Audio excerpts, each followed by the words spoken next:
Hello students and friends, कैसे हैं आप सभी। Welcome to Pi education. आज मैं आप लोगों से एक लेटेस्ट न्यूज़ शेयर करूंगा, नेशनल एजुकेशन पॉलिसी 2020। तो ये पॉलिसी क्या है, क्या इसके मायने हैं और ये आखिर क्यों लानी पड़ी बात। ठीक है, तो हम इसमें आज थोड़ा सा डिस्कशन करेंगे। ये कोई आपके सिलेबस से रिगार्डिंग नहीं है कि इस पर कोई पेपर होगा, कुछ भी होगा। एक ही न्यूज़ है, एक ये रिफॉर्म आप बोल सकते हैं जो बहुत दिनों से ज़रूरी था एजुकेशन सेक्टर में, वो किया गया है। तो वेलकम स्टेप है ये। तो मैं सोचा कि इस पर क्यों ना एक वीडियो बनाई जाए, आप लोगों को इन्फॉर्म किया जाए, आप लोग को अपडेट किया जाए कि आखिर ये नेशनल एजुकेशन पॉलिसी है क्या। तो हम इसमें बहुत टेक्निकलिटी में नहीं जाएंगे कि इसमें क्या क्या हुआ बहुत, लेकिन एक ओवरव्यू लेंगे कि आखिर ये क्यों लानी पड़ी और इसमें मेजर चेंजेस क्या हुए हैं, इस पर हम थोड़ी बात करेंगे। देखिए, सबसे पहले तो आपको ये जानना जरूरी है कि जो हमारे एजुकेशन सेक्टर, जो भी हम पढ़ाई लिखाई का जो भी हमारे जिस मिनिस्ट्री से संबंध होता था, उसको हम बोलते थे ministry of human resource and development, जिसको शॉर्ट फॉर्म में क्या बोलते थे, MHRD मिनिस्ट्री। तो इसका नाम ही बदल दिया गया अब इसका नाम कर दिया गया मिनिस्ट्री ऑफ एजुकेशन। ठीक है, तो आपको ये ध्यान रखना है। ये क्वेश्चन आ सकते हैं कभी भी मल्टीपल चॉइस क्वेश्चन में, सपोज करिएगा ये आ सकता है। ठीक है, कभी हाल ही में मिनिस्ट्री का नाम चेंज हुआ है तो क्या हुआ है, तो इसको थोड़ा ध्यान रखिएगा। बाकी इस वीडियो का कोई ऐसा नहीं है कि इसका कोई पेपर होगा। ठीक है, ये एक अपडेट है आपको देने के लिए, ताकि आपको पता रहे कि एजुकेशन पॉलिसी है क्या। ठीक है, एक न्यूज़ है, बस आप सुनिए, समझिए और थोड़ा कंसंट्रेट करिए इन चीज़ों पे। हमें पहले तो ये समझना है कि ये न्यू एजुकेशन पॉलिसी अभी आई है तो क्यों आई, इसके मायने क्या थे और इतनी लेट क्यों आई, क्यों ज़रूरी था, हमें पहले ये समझना चाहिए। देखिए, हमारे देश का, आप तो चाहे कहीं कुछ भी कहिए, एक दुर्भाग्य हम इसको बोलेंगे कि जो हमारा मेन सेक्टर है एजुकेशन सेक्टर, ठीक है, ये हमें कभी भी प्रायोरिटी में नहीं रहा। ठीक, आप जो मिड डे मील देखते हैं, ये सब देखते हैं, ये कभी आप इसको प्रायोरिटी नहीं बोल सकते। ठीक है, ये बस एक क्या था कि एक धक्का देके चलाई जा रही थी सिस्टम को। ठीक, मतलब एजुकेशन में कभी फोकस नहीं किया गया। इस चीज़ का पता आप इस बात से लगा सकते हैं कि जो हमारा GDP का जो अलॉटमेंट होता था एजुकेशन के लिए, वो कभी भी 3% से ज़्यादा नहीं हुआ। मैं एक रफ फिगर लेके चल रहा हूँ। ठीक है, यदि मैं कहीं गलत हूँ तो आप इसको करेक्ट कर सकते हैं। ठीक है, मैं एक रफ फिगर बता रहा हूँ, कभी भी 3% GDP से ज़्यादा कभी इस पर खर्च नहीं हुआ। तो आप इसी बात से पता लगा सकते हैं कि हमारे एजुकेशन सेक्टर को कितना पीछे रखा गया है। आप सबसे लेटेस्ट एग्जाम्पल ले लो अपने नेबरिंग कंट्री भूटान का। वहाँ पे भी GDP का 7.5% खर्च होता है। GDP का वो 7.5% खर्च करते हैं अपने एजुकेशन सेक्टर में। आप यहाँ समझिए, जिम्बाब्वे जैसे कंट्री भी अपने GDP का 7% खर्च करती है, जबकि साउथ अफ्रीकन कंट्रीज़ कितनी बैकवर्ड है। तो आप यहाँ से पता लगाइए और यहाँ से सोचिए कि हमारी एजुकेशन सिस्टम पे जो हमारी गवर्नमेंट्स होती थी, ठीक है, या फिर जो पॉलिसी मेकर होते थे, उन्होंने कभी ध्यान नहीं दिया। ठीक है, ध्यान देते थे लेकिन किसी वजह से करते नहीं थे, और इसका सीधा इफेक्ट किस पे आता था, हमारे रिसर्च एंड डेवलपमेंट। लेकिन न्यू एजुकेशन पॉलिसी में अब ये कर दिया गया कि जो हमारे ये था पहले, अब इसको बढ़ा के 6% ऑफ GDP कर दिया गया। ठीक है, जो एक वेलकम स्टेप है गवर्नमेंट के द्वारा। ठीक, क्यों वेलकम स्टेप है, क्योंकि जब GDP का 6% करेंगे, अब GDP जैसे मान लीजिए हमारी है $2.8 ट्रिलियन, कितने, $2.8 ट्रिलियन। तो यदि आप इसका 6% निकालेंगे तो एक ठीक ठाक अमाउंट है जो हमारे एजुकेशन सेक्टर में कुछ कर सकता है। ठीक है, तो ये हमें बहुत ज़रूरी था। ठीक है, क्यों ज़रूरी था, क्योंकि आप देख रहे होंगे एक रिपोर्ट आई थी। ठीक है, उसमें क्या बात की गई थी कि हमारे यहाँ जो स्टूडेंट्स निकल, बेरोजगारी है नो डाउट, हमारे देश में अनएम्प्लॉयमेंट रेट बहुत हाई है, लेकिन और आप इस बात को इग्नोर नहीं कर सकते कि हमारे यहाँ से जो स्टूडेंट्स निकलते हैं, जो पास आउट होते हैं इंजीनियरिंग किसी भी स्ट्रीम से आप ले लो, ठीक है, उनमें स्किल की बहुत कमी है। ठीक है, वो पढ़ तो लेते हैं, ठीक है, ग्रेजुएट हो गए, सब कुछ हो गया, लेकिन जब स्किल की बात आती है, वर्किंग की बात आती है, तो उनमें वो स्किल नहीं होता। ठीक है, वन नाइट फाइट करके हमारे देश में एग्ज़ाम क्लियर किए जाते हैं, और ये बिटर ट्रूथ है हमारे देश की एजुकेशन का। ठीक है, तो इस पर रिफॉर्म करने के लिए बहुत ज़रूरत थी हमें। ठीक है, और इसमें कुछ चेंजेस लाने ज़रूरत थी। ये चेंजेस हमें बहुत पहले ला लेने चाहिए थे, पर देर आए दुरुस्त है, कोई दिक्कत नहीं है। ये जो हमारी एजुकेशन पॉलिसी आई है, ये आई है 34 लॉन्ग ईयर के बाद। मतलब इसके पहले जो हमारी लास्ट एजुकेशन पॉलिसी आई थी, वो आई थी 1986 में। तब की गवर्नमेंट, राजीव गांधी गवर्नमेंट ने last time national education policy लाए थे, उसके बाद डायरेक्ट अभी आई है। ठीक है। तो ये ओवरऑल हमारी थर्ड नेशनल एजुकेशन पॉलिसी है। ओवरऑल कौन सी है? थर्ड है। तो थोड़ा इसके बैकग्राउंड पे बात करते हैं। देखिए, हमारे देश में सबसे पहली जो एजुकेशन पॉलिसी आई थी आफ्टर इंडिपेंडेंस की बात कर रहा हूँ, तो वो आई थी 1968। कब आई थी? 1968, जब इंदिरा गांधी गवर्नमेंट ने लाए, ठीक है। तो फर्स्ट नेशनल एजुकेशन पॉलिसी आई। इसके बाद नेक्स्ट आई हमारी 1986 में, ठीक है, जिसका कुछ माइनर चेंज करके 1992 में इम्प्लीमेंट किया गया था, लेकिन ये फुल फ्लेज नहीं थी, ठीक है। तो वो 1986 का ही यूज़ करके इसको किया गया था, और लास्ट में अभी आई 2020 में, जो अभी कल आई है। तो जो हमारी नेशनल एजुकेशन ये पॉलिसीज़ जब जब आई हैं, इसमें हमेशा एक चीज़ का इग्नोर किया गया, हमेशा एक चीज़ को इग्नोर किया गया। क्या इग्नोर किया गया है? एक कमेटी बनी थी 1966 के अप्रॉक्स टाइम में बनी थी एक कमेटी, जिसका नाम था कोठारी कमेटी। इनकी क्या रिकमेंडेशन थी? इनकी रिकमेंडेशन ये थी, जो रिकमेंडेशन और इसके अलावा की वो तो इम्प्लीमेंट हो गई, लेकिन की मेन जो रिकमेंडेशन थी कि इंडिया को 6% जीडीपी का अपने एजुकेशन सेक्टर पे इन्वेस्ट करना चाहिए, क्योंकि जितनी लार्ज हमारी पॉपुलेशन है उसको अच्छा एजुकेशन देने के लिए टू इंटरनेशनल बेंचमार्क यदि हमें बनाना है अपने स्टूडेंट्स को, ठीक है, ताकि कॉम्पिटिट कर पाए। नो डाउट आज भी हम लोग कम्पिटिट करते हैं, ऐसा नहीं है, लेकिन आप सोचिए तब की केस है जब हम 3% पे रहते थे, ठीक है। और ये मैं जो बात कर रहा हूँ आपसे, ये गवर्नमेंट के डेटा के अकॉर्डिंग बात कर रहा हूँ मैं। इस गवर्नमेंट डेटा का जो ड्राफ्ट पॉलिसी है वो मैं लिंक में दे दूंगा, आप उसको आराम से वहाँ से पढ़ सकते हैं। बस यहाँ पे हम ओवरव्यू देख रहे हैं एक्चुअल में हुआ क्या है।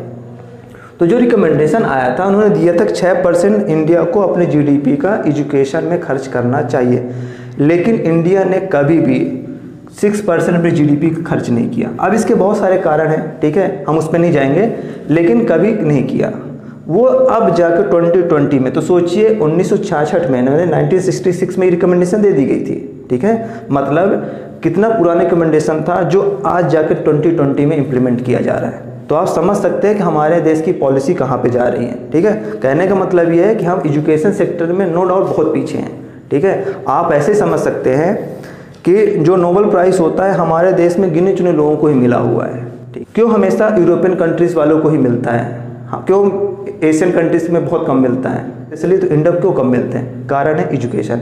हमारे यहाँ कभी भी रिसर्च एंड डेवलपमेंट पे ध्यान नहीं दिया गया।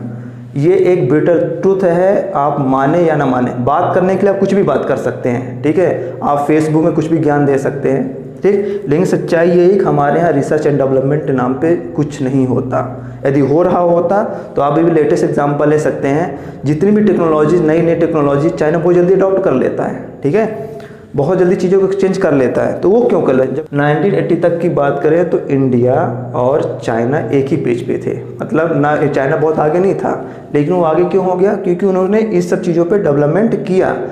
आप पढ़ेंगे तो चाइना अपने जीडीपी का लगभग 5% खर्च करता है। आप सोचेंगे इंडिया से तो कम खर्च करता है, नहीं। क्यों? क्योंकि उनकी इकोनॉमी भी बहुत बड़ी है इंडिया से, ठीक है। अप्रॉक्स उनकी है $14 ट्रिलियन। कितनी है? 14। और हमारी कितनी है? अभी भी हमारी जो है ये डेटा $2.8 ट्रिलियन का है। मतलब यदि आप इसका 5% निकालेंगे तो काफ़ी बड़ी अमाउंट आती है, ठीक है, इसलिए काफ़ी आगे हैं वो हमसे। तो ये नेशनल एजुकेशन पॉलिसी आना बहुत ज़रूरी था हमारे देश के लिए, ठीक है, और हमारे एजुकेशन सेक्टर के लिए, ताकि कुछ रिफॉर्म ला सकें, ठीक है। बच्चे अब रिसर्च एंड डेवलपमेंट की तरफ देखें, ना को सिर्फ परीक्षा पास करने के लिए पढ़ाई कर रहे हो, ठीक है। तो कुछ अच्छे स्टेप लिए गए इसमें, जो मैं आपसे डिस्कस करूँगा। तो देखते हैं क्या क्या स्टेप लिए गए इसमें। सबसे अच्छा स्टेप तो ये लिया गया है कि अभी तक क्या होता था, जब आप अभी देखते होंगे बेसिकली 10th के बाद, ऐसा नहीं, पहले नहीं बोलूँगा मैं, 10th के बाद की बात करते हैं। तो क्या होता था अभी तक कि करिकुलर एक्टिविटी जो एजुकेशन है, एक्स्ट्रा करिकुलर एक्टिविटी जो स्पोर्ट्स या आर्ट का है, डांस का है, ये सब क्या आता है? एक्स्ट्रा करिकुलर एक्टिविटी में आता है। इनको ज़्यादा इंपॉर्टेंस नहीं दिया जाता था हमारे एजुकेशन सेक्टर में। अभी तक क्या होता था कि आप कितना पढ़ लिए, कितना रट लिए, इस पे आप जितने मार्क्स ला लिए वही आपका एडवांटेज होता था, ठीक है। तो अब ये सबको हटा दिया, ये जो डिफरेंस था ना करिकुलर और एक्स्ट्रा करिकुलर एक्टिविटी का, इस सबको अब हटा दिया गया है।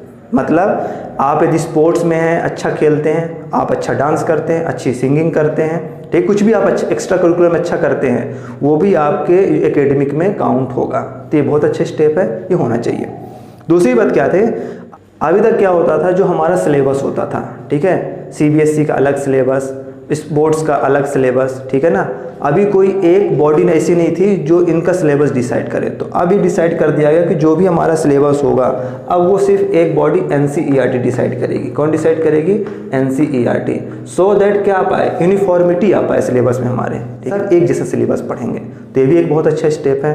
ठीक, इसमें एक और बहुत अच्छी बात की गई है। क्या अच्छी बात हुई है इसमें? सबसे अच्छी बात ये हुई है कि अब जो हमारे 5th क्लास तक, जो हमारे एलिमेंट्री एजुकेशन होता है 5th क्लास तक का, इसमें अब ये कर दिया गया है कि जो बच्चा जहाँ का है, जिस रीजन का है, उस रीजन की लैंग्वेज वो पढ़ेगा, उस रीजन की लैंग्वेज में पढ़ेगा, या फिर उसकी जो मदर टंग है, जो भी वो मदर टंग बोलता हो, इंग्लिश बोलता हो, हिंदी बोलता हो, संस्कृत बोलता हो, जो भी मदर टंग अपनी वो बोलता होगा, बांग्ला बोलता है, जो भी 5th तक उसको उसकी मदर टंग में टीचिंग करवाई जाएगी।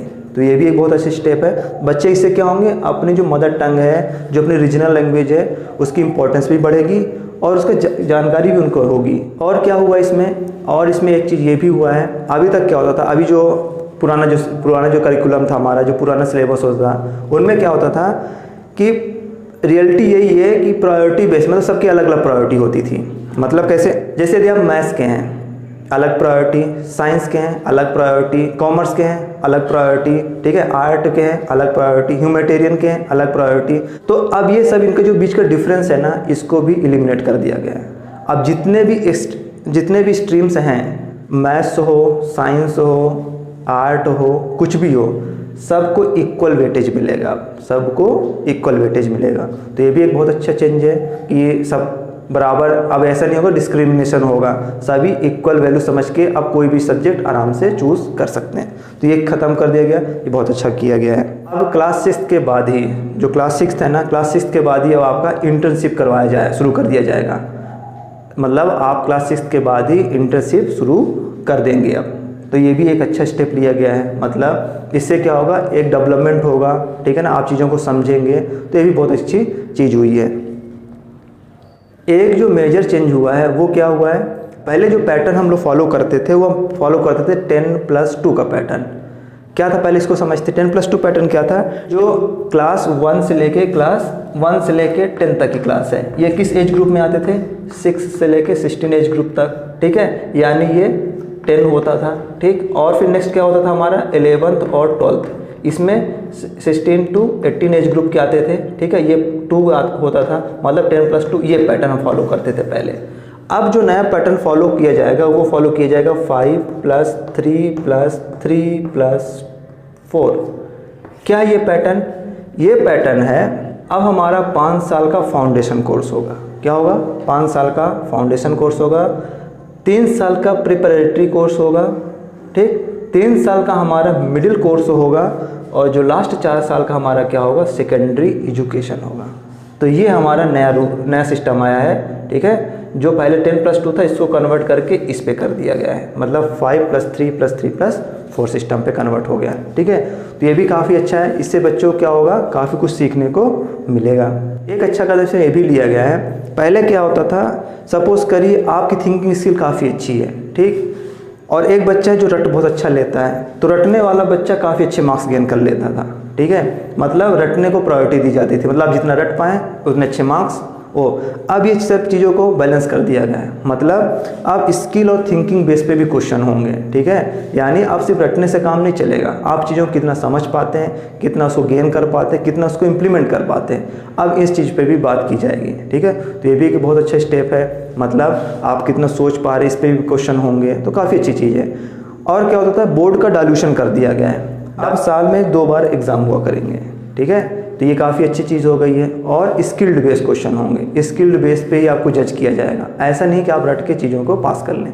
तो ये भी एक बहुत अच्छी चीज़ है जो होनी चाहिए। तो ये कुछ चेंजेस थे जो हमारे स्कूल लेवल पे हुए हैं। ना हायर लेवल पे यानी हायर एजुकेशन में क्या क्या चेंजेस हुए हैं। तो अभी तक क्या होता था, अभी तक होता था कि सपोज़ करिए आपको कोई बीए करना है, बीएससी करना है, जो भी आप जिसमें भी कुछ करना चाहते हैं, तो सबका अलग अलग इंटरेस्ट होता था, सबको अलग अलग एग्ज़ाम दे के पास होके अपनी स्ट्रीम चूज़ करना पड़ता था। अब ऐसा नहीं होगा, अब एक कॉमन इंट्रेंस एग्ज़ाम होगा कॉलेज यूनिवर्सिटीज़ के लिए, ठीक है। यानी आप एक एग्ज़ाम देंगे और फिर आप जिस स्ट्रीम में भी जाना चाहते हो, जिस कॉलेज में, जिस यूनिवर्सिटी में जाना चाहते हो, आप वहाँ पे इंट्रेंस ले सकते हैं। मतलब अब एक कॉमन एग्ज़ाम इंट्रेंस होगा, कॉमन इंट्रेंस एग्ज़ाम होगा आपका। तो ये भी एक अच्छी बात हो गई है। इससे क्या होगा, काफ़ी जो हार्डल्स होती हैं, काफ़ी प्रॉब्लम्स आती हैं, सब अपना अपना एग्ज़ाम दे रहे हैं, साल भर एग्ज़ाम चलते रहते हैं, ठीक है। तो वो क्या होगा, एक सिस्टमेटिक एक बार होगा और एक बार के बेसिस पे, जैसे अभी नीट का एग्ज़ाम होता है ना, पहले क्या होता था IIT का अलग एग्ज़ाम होता था, AIEEE का अलग एग्ज़ाम होता था, ठीक है। अब क्या होता है, नीट के ही स्कोर बेस पे आपको अलग अलग चीज़ें अलॉट कर दी जाती हैं। सेम यहाँ पे भी अब होगा, एक एग्ज़ाम होगा, आप एग्ज़ाम क्वालिफाई करिए और नंबर के हिसाब से आपको यूनिवर्सिटीज़ अलॉट कर दी जाएंगी, कॉलेज अलॉट कर दिए जाएंगे। आप कॉलेज के स्टूडेंटों के लिए एक नई चीज़ भी आई है। क्या आई है इसमें, multiple entrance and exit programme. क्या इसमें, multiple entrance and exit programme. क्या इसमें, अभी तक क्या होता था, सपोज़ करिए आप इंजीनियरिंग एग्जाम्पल लें, इंजीनियरिंग की जो डिग्री होती है वो 4 साल की होती है। क्या होती है, 4 साल की। और यदि आपने सपोज़ करिए कि आपने सोच 3 साल बाद कोई आपको प्रॉब्लम आ गई, कुछ भी प्रॉब्लम है और आपने क्या हुआ, कॉलेज छोड़ दिया, तो कभी डिग्री नहीं मिलती थी, ठीक है। लेकिन अब इस चीज़ को हटा दिया गया है। कैसे हटा दिया गया, सपोज़ करिए आप यदि 1 साल बाद यदि कोई प्रॉब्लम की वजह से डिग्री छोड़ देते हैं, ठीक है, तो आपको एक सर्टिफिकेट दे दिया जाएगा कि आपने 1 साल तक कुछ सीखा है, ठीक है। तो आपका मतलब क्या है कि 1 साल जो आपने किया है वो बर्बाद नहीं होगा। सपोज़ करिए आपने 2 साल में छोड़ दिया, ठीक है, 2 साल में छोड़ दिया, तो आपको एक डिप्लोमा का सर्टिफिकेट दे दिया जाएगा, ठीक है। और यदि आपने तीसरे चौथे साल में छोड़ा है तो आपको डिग्री दी जाएगी, ठीक है। तो ये एक बहुत अच्छा चीज़ किया गया है। क्यों किया गया, ये उन स्टूडेंट को हेल्प हो जाएगी जो क्या करते थे, किसी कारणवश किसी प्रॉब्लम से, कुछ भी जो भी प्रॉब्लम हो, अपने एजुकेशन परस्यू नहीं कर पाते थे, ठीक है। तो अब यहाँ पे क्या होगा, अब यहाँ पे क्या होगा कि जो भी जितना भी उन्होंने पढ़ा है वो उनका नहीं जाएगा साल, ठीक है, और उसके बेसिस पे उनको सर्टिफिकेट, डिप्लोमा या डिग्री मिल जाएगी। तो ये भी काफ़ी अच्छा स्टेप है, जो वेलकम स्टेप है, काफ़ी अच्छी चीज़ है। इसी में एक चीज़ और की गई है, ये इंस्टीट्यूशंस के लिए है। इसमें क्या होता था, अभी तक क्या होता था, कोई कॉलेज 15 साल के बाद उसको ऑटोनॉमी मिलती थी, ठीक है। क्या होता था, 15 साल का एक कैप था, जो आप पूरा करेंगे तब आपको ऑटोनॉमी मिलती थी। अब कंडीशन और भी हो सकती है, लेकिन जो मतलब टाइम लिमिट कंडीशन था वो था 15 साल। लेकिन अब इस चीज़ को भी हटा दिया गया है। अब इसमें कैसे इम्प्लीमेंटेशन हो, क्या होगा, वो अलग बात है, हम उसमें नहीं जाएंगे। और जो सबसे अच्छी चीज़ हुई है, जो मुझे पर्सनली अच्छी लगी, वो क्या हुआ है, अब national research foundation, research and development के लिए क्या होगा, नेशनल रिसर्च फाउंडेशन इस्टेब्लिश किया जाएगा, ठीक है। यानी इससे हमें क्या पता चलता है कि अब हमारी गवर्नमेंट क्या चाहती है, रिसर्च एंड डेवलपमेंट फोकस करना चाहती है, ठीक है। और जो बहुत अच्छी चीज़ है, हम रिसर्च एंड डेवलपमेंट में बहुत पीछे हैं, ठीक, और इस पर फोकस करना काफ़ी अच्छा है। क्यों, क्योंकि आज की जनरेशन जो भी हो रहा है, जो भी होने वाला है, साइंस का ही जनरेशन है, ठीक है। और रिसर्च एंड डेवलपमेंट हमारे देश में एकदम नेग्लिजिबल के बराबर होती है चीज़ें, ठीक है। तो रिसर्च एंड डेवलपमेंट होना बहुत ज़रूरी है और इस पर फोकस दिया जाना भी बहुत ज़रूरी है। तो इसके लिए नेशनल रिसर्च फाउंडेशन भी इस्टेब्लिश किया जाएगा, जो काफ़ी अच्छी चीज़ है, ठीक है। तो ये कुछ बातें ऐसी थी जो मैंने सोचा कि आपके साथ शेयर करें आपको, ताकि जानकारी मिलती रहे कि ये नेशनल एजुकेशन पॉलिसी क्या है। अब देखिए, इसमें बहुत सारी टेक्निकलिटीज़ हैं, बहुत सारा डिटेल्ड है, उनसे हमें कोई मतलब नहीं है। एक ही न्यूज़ थी, जो न्यूज़ इन ट्रांजिशन थी, तो मैंने सोचा कि आपको कन्वे किया जाए, आप भी जान पाएँ कि कैसी न्यूज़ है ये, क्या इसके मतलब हैं, ठीक है ना, हमारे चीज़ों में क्या बदल जाएगा अब, ठीक है। तो ये सब चीज़ें थी। तो इसका जो ड्राफ्ट है, मतलब PDF यदि आप चाहते हैं कि और डिटेल में पढ़ें, समझें क्या है चीज़ें न्यूज़ के, तो आप इसको डिस्क्रिप्शन में मैं इसकी लिंक दे दूंगा, गवर्नमेंट की लिंक दे दूंगा, तो आप वहाँ से PDF डाउनलोड करके आराम से पढ़ सकते हैं और समझ सकते हैं चीज़ों को। बाकी बेसिक बातें थी जो मैंने आपसे बात करी, ठीक है। तो कम से कम आप बेसिक चीज़ें तो जानिए क्या क्या इसमें बदलाव आएंगी अब, ठीक है। तो आपको सब अच्छा लगा, चीज़ें समझ में आई होंगी। बाकी जो भी है देखते रहिए, पढ़ते रहिए और बढ़ते रहिए, ठीक। और कुछ भी कोई सवाल हो, क्वेश्चन हो, आप आराम से डिस्क्रिप्शन में पूछ सकते हैं, कमेंट सेक्शन में पूछ सकते हैं। ओके, तो मिलते हैं नेक्स्ट क्लास में, तब तक be happy, be safe, thank you.